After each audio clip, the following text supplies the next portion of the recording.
Hey everybody, Mags here. We are going to review some of the hints and tips that we've been given this year on the Dynasty Hot Seat. If you are new here, do me a favor, can you like, comment, share on this video for me, please, like you can see here. And then also, if you're new here, why not hit that subscribe button too? It really helps out. Right, on to the hints and tips. Sweet. So it was actually kind of tough to whittle it down here because I'd start on one hint and then I'd want to go off on a tangent here. But we'll start with one of my bread and butter here is know the dynasty calendar.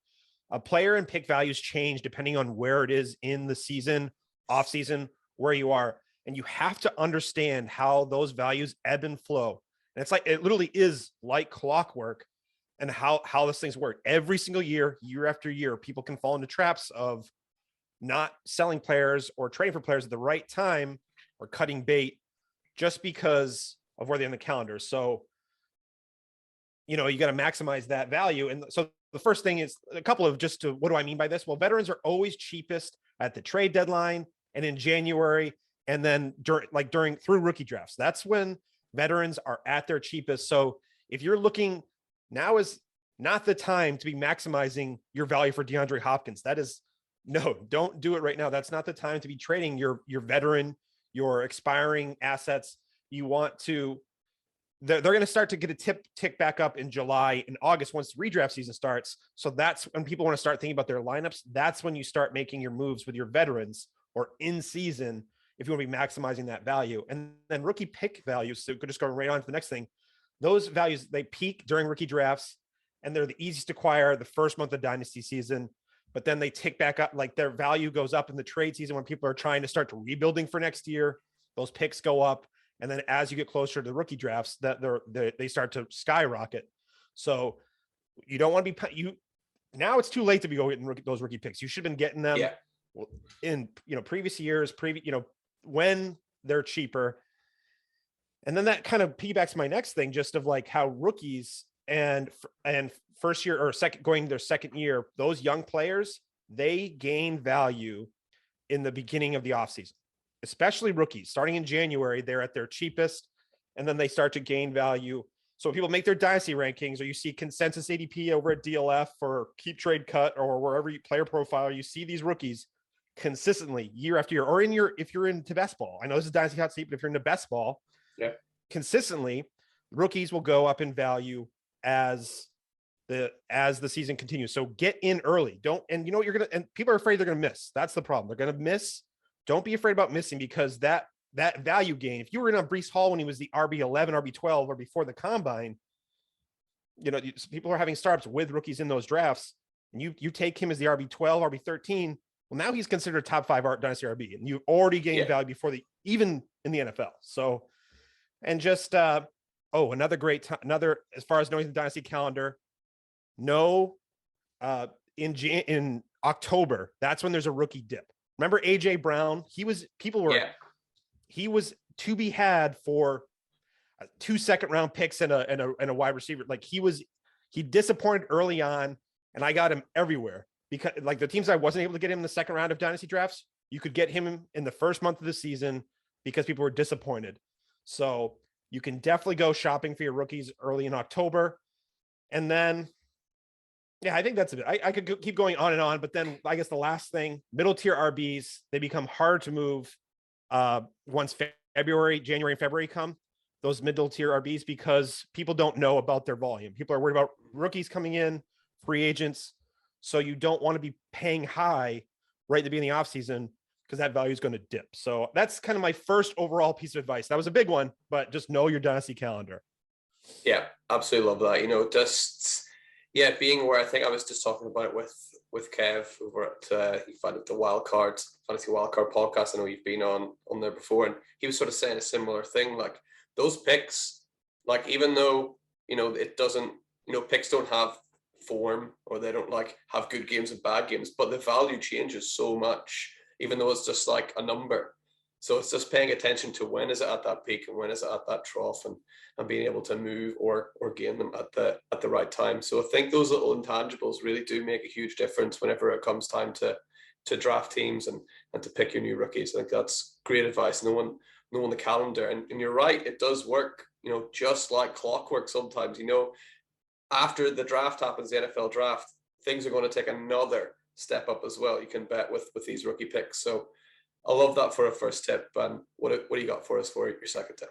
So this is an idea that I've been thinking about for a while, and actually spent a lot of time on it. It's not a fully formed idea yet, but I just felt like this was a good time to really broach it.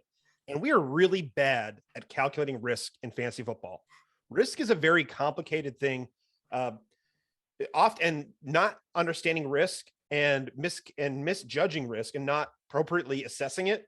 That led to the movie The Big Short. That was basically what caused the housing crisis back in 2007, 2008, is that people thought, oh no, houses are the most stable, those 30-year loans, those are some of the most stable prices in the economy, like assets in the economy. They're too safe. They're too safe to fail. And then what happened? The miscalculation brought down the entire economy across the global economy. So understanding risk is key. And often you hear a player is too risky, and risk is one of the more popular words you hear nowadays when you're listening to analysis on players in particular. And I think too often risk is associated with what we don't know in fantasy football or what is unknown. And I think that's not the way to look at it. We don't know, we don't know what this volume is going to be. He's young. He hasn't done it before. We don't know where he is in his rehab yet. And, player X hasn't been named the starter yet. All these things we always hear, and that's risk. And I'm actually going to say that's actually a time that I'm going to disagree there, because one of the biggest mistakes people make, we just don't know as much as we think we do. The things I know the most about is what I don't know, actually. That's, I think, a really piece of advice. People are going to tell you all the time on social media and on podcasts, they know this, they know that. I think it's more, I always want to hear what don't we know, because that's where that's where value can be had, when in that uncertainty, uncertain backfields, trades, people are worried about a player, injuries. Travis Etienne, let's, for example, Cam Akers versus Travis Etienne. Cam Akers people were he's already back on the field, and his value was going way up. It was skyrocketing. And then it's kind of taken a tumble because he didn't perform as well in the playoffs, which I think is expected given his injury. But then or even J.K. Dobbins, people are really excited about J.K. They have him really high. He's a top probably 8 dynasty running back right now. But then you weren't hearing the same buzz for Travis Etienne. And they're like, oh, well, we haven't heard any updates on his injury yet. I'm like, well, it's been a full year almost. So why aren't we, you're really going to just be uncertain? No, take advantage. It's not risky. That's not risk to me. It's just unknown. So, and safe in fantasy football is a little bit of a misnomer, because we always talk about players oh, he's safe. He's gonna have a ton of opportunity. There's gonna be tons of targets there. There's vacated targets. That's when those kind of things are safety are driving the conversation. I think that's a red flag, because we should be letting talent, and opportunity is king, but letting talent really drive these conversations, because talent rises to the top and those things. So what's the takeaway from this is, we don't know things about young players. They haven't done it yet, but we do know about historical hit rates. We know about player archetypes, of the importance of rushing with quarterbacks, about receiving upside with running backs. And then, special teams ability really is a good signal for late rookie pit, to find value at wide receiver in rookie drafts. So instead of looking at what we don't know and then calling that risky, I think you should look at more of the cost, the range of likely outcomes, things we do know, and trying to make smart bets to get that ROI. And Trey Lance is one of those players I'm doing it right now. Travis Etienne, and then rookies, of course, and then second-year wide receivers, young second-year wide receivers. Those are always great investments. I think it's not risk. People want to talk about risk. They think it's more risk aversion. Think more of his risk management, because there is no such thing as floor. Every player's floor is 0. So I'm really passionate about this. So sorry to get a little bringing the heat for the hot seat, but love it. It's not about risk management. It's not about risk aversion. It's risk management, because there's risk with every single player. Yeah, I think that is really, really, that's really I find that, just really fascinating to listen to, just thinking everyone is kind of steering into, I know this, and it's amazing sometimes how like even something like you just mentioned, like J.K. Dobbins, like J.K. Dobbins posts something on social media of him like running through some cones, and everyone's like, "Oh, he's back! Like he's gonna absolutely like dominate." And it's like, but he's just running through some cones. Like how could you take all of that from a short like 30-second video? Whereas Travis Etienne's maybe been a bit quieter, so people are more. He hasn't posted something on social media, so people are like, I'm not sure. And the thing is they both had the same amount of injury recovery time if you think about it. So I think their bet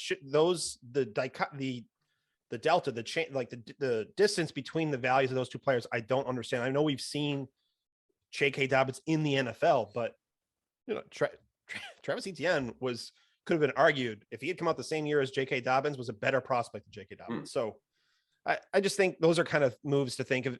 Don't think about it as what we don't know and risk, but what the range of outcomes and how much it costs to actually make this. It's opportunity cost. That's what we want to carry, and then what that payoff is going to be. I love it. That is brilliant advice. Just take a more like holistic view of each player, like looking at everything. I think it's brilliant. You got one more for us, Steve? I do, and I felt like I came a little bit. That was a hot one there with the risk because people, everyone's like, oh, you want to be, don't. The risk is a big. People want to talk about safety all the time, making the smart play. So I want to tone it down a little bit in here and say, I think, as the hot seat, you're going to have a wide range of listeners, people who are experienced dynasty managers, and then also people who are just getting into dynasty. Yeah. I think for everyone, your goal should be to become more self-sufficient in your fantasy analysis. Don't just rely on other people and their advice to tell you what to do. We all have people that we trust and we respect. Yeah. And their work, JJ Zacharyson, Ryan McDowell, there's Scott Fish, there's Titans in the fantasy industry. And of course you want to take their advice, and they're really smart and they're really good at what they do. But we don't want to be parroting everything they're saying because this is our teams. This is our teams, and you don't want to have an instinct and then just follow what someone else is saying and what you were believing to pay off, like it was actually the right choice. So I think where we're getting your information from, I think everyone should be looking for their information from places that teach you what they're talking about. I don't want to listen to a podcast or read an article where someone's just telling you what to do, because I want to see like, hey, I want to see how the sauce is made, how they're making their how they're making these decisions. And I want to try to see, oh, I really like that process. I want to adopt it into my process and do it that way. That's more of I think a tribute to people that, JJ Zacharyson, I've taken a lot of his process, Peter Howard. There's tons of people that I've really like a lot of things that they've done, and I try to incorporate into my process. So I think you're going to see a lot of benefits to trying to, and a system, like not just a go with my gut type of thing, but more of a systematic approach to things where you can have that to rely on and start just becoming more self-sufficient. Because I think that's something that is some of the best advice that I could do is like, don't listen to the crowd, always listen to the crowd.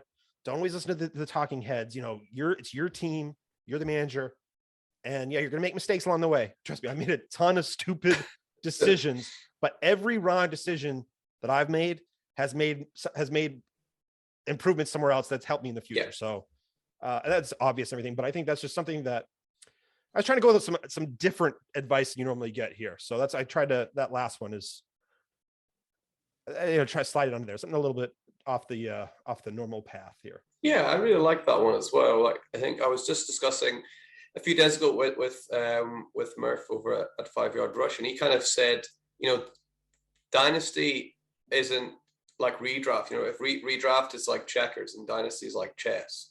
Like you can't, like someone may tell you, I'll go and buy this player, but they've not seen your team.